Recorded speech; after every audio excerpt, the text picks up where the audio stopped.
Apec 2023 happens, and world leaders finally talk, but some aren't too happy about the arrangements.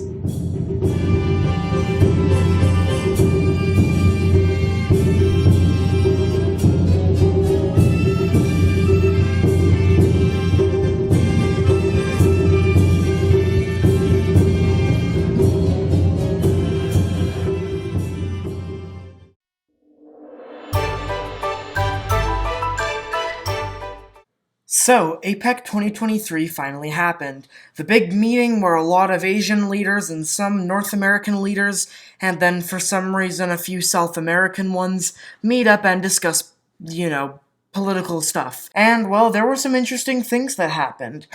For one, let's mention the stuff that happened actually at the meeting, and then stuff that happened outside or related to the meeting.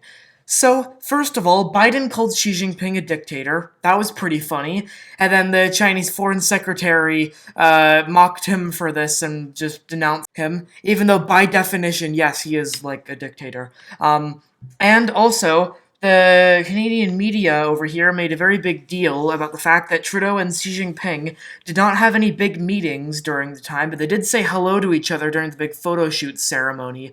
Don't know what was going on there.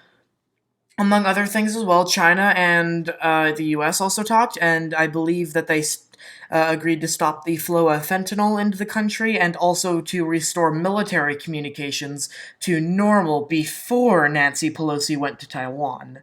And then there were a few other things that literally no one cares about, so let's move on.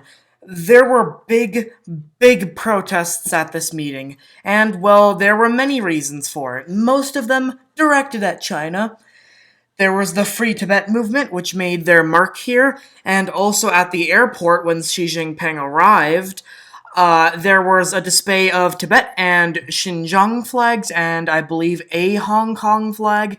There was not that much Hong Kong protester, resemblance or representation at the meeting, which I find kind of sad, considering, no offense Tibetans and Uyghurs, but Hong Kong has made more step to defying China than they ever have. So, yeah. Anyways, the Tibet and Xinjiang movements then moved into the crowd. Later, this guy climbed up a flagpole and raised the Tibetan flag over a ton of pro-Chinese protesters.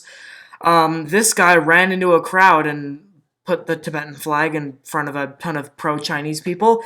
And also at the airport, behind all of the Tibet and Xinjiang flags, were a ton of Chinese flags, apparently paid by the foreign embassy to be there. There were a lot of paid people who were there to celebrate, quote-unquote, Xi Jinping being there. There were also a ton of Palestine protests, but we're not going to give those guys the joy of being recognized, so let's move on.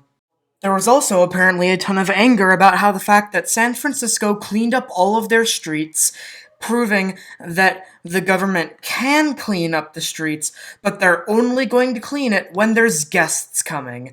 So now that APEC is over, when the homeless people return to those streets, they're not going to clean them up.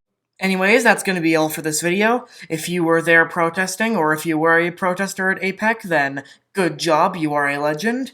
That's all I wanted to say, though. It's a really quick video, just wrapping up what happened at APEC, because, of course, pretty big China news, so I had to talk about it.